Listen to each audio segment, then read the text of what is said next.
Have you ever been confused about the legalities of doing cover songs on YouTube? Man, it's been such a confusing topic with all sorts of misinformation floating around. Some people think you need to purchase a sync license to be able to do someone else's song. Well, we're going to learn the facts on this episode from someone who knows. This is a short excerpt from a longer interview that I did with Peter Hollens. He's a musician from Eugene, Oregon, who has made incredible use of YouTube.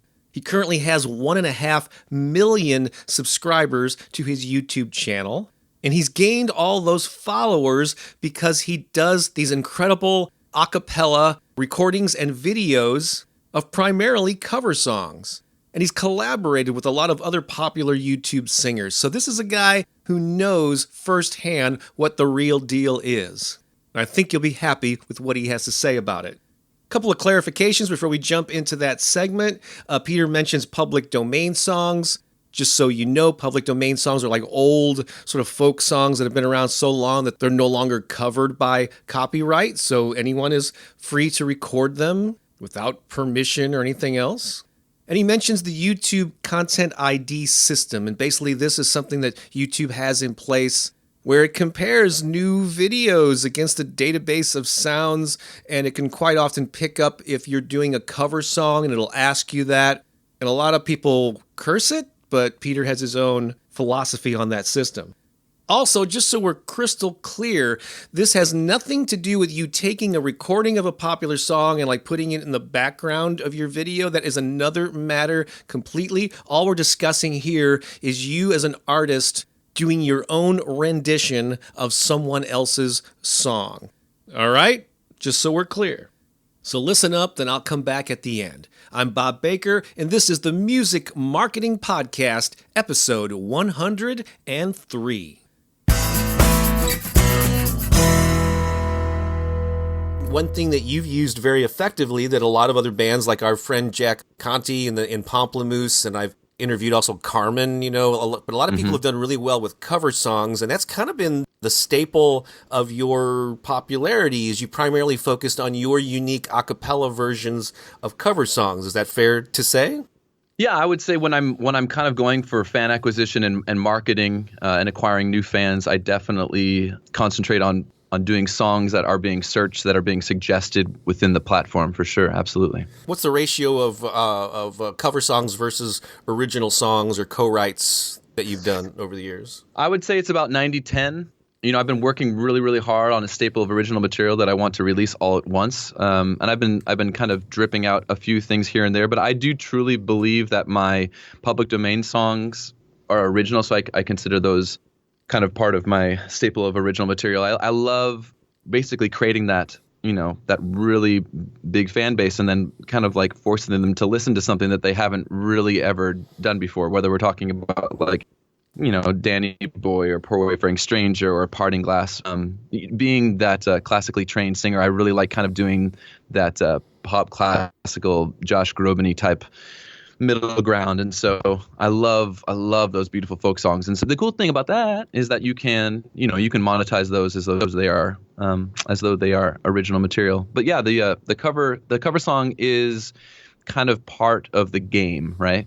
Yeah, and a lot of artists have a lot of questions about this, and there's a lot of misconceptions and myths about how because a lot of people are under the mistaken impression that to be able to do a cover song and do it legally on YouTube that you need to buy a sync license, which I think is more for movies, but that's not the case. And I think this has probably changed over the years, but here's a guy who's made a living or a big part of your business model. So I'm hoping that you I'd really like to help. So what's the deal with doing cover songs on YouTube?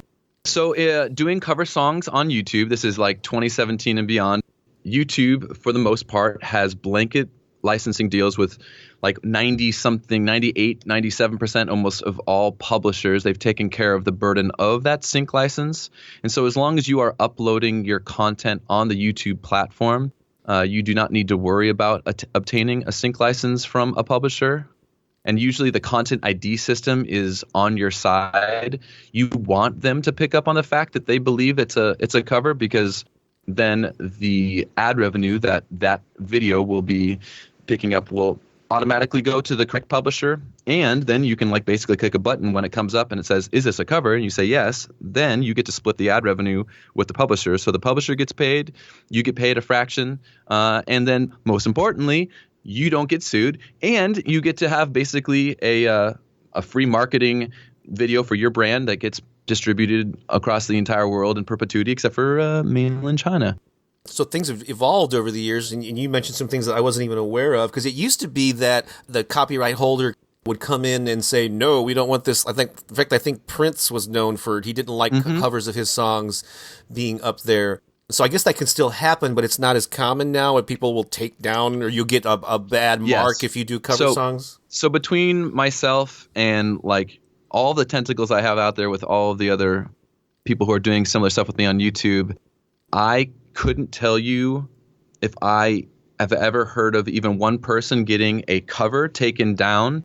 The things that seem to get taken down still, or tried or attempted to be taken down, are things that are being quote unquote parodied. If you're basically taking, like, say, a Bruno Mars song and then turning it into something that really isn't quote unquote a parody, like say you're just changing the words to make it be something that has nothing to do with the original artist or the intent of the song. Right. Things like that seem to sometimes get taken down. But again, worst case scenario that I've really heard is that they get taken down, and it's like, well, that's not as bad as it could be.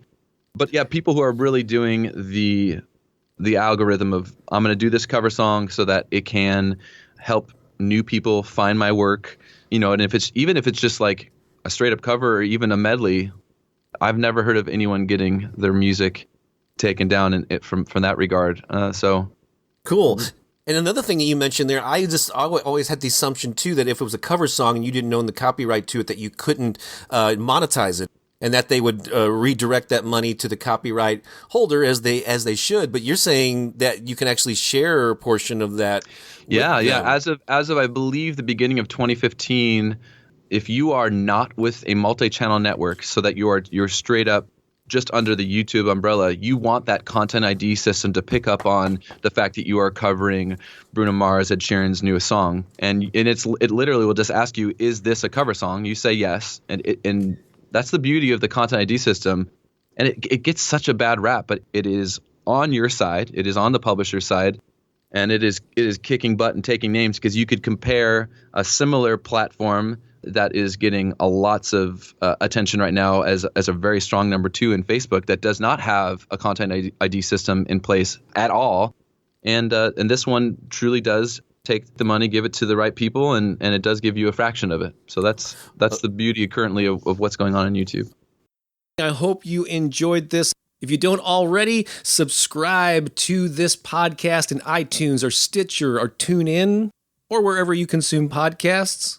And if you want to check out my YouTube channel, where I have been very active lately, it's real simple. Just go to youtube.com/Bob Baker. And if you want to stay in touch on a more intimate basis and come into my world a little bit more, the best way to do that is by email. And so I recommend that you get on the Music Marketing VIP list. It's real easy to do, and I'm going to give you free stuff as an incentive. Just go to my main music marketing website, which is at thebuzzfactor.com, thebuzzfactor.com. Look in the right-hand column for an image of the Music Marketing Secrets Report. Click on that, and it'll take you to a page where you can enter your name and email and get access to a whole lot of goodies as a result. Thanks for listening, and thanks for all you do to create awesome music and share it with the world. I'm Bob Baker, saying so long for now.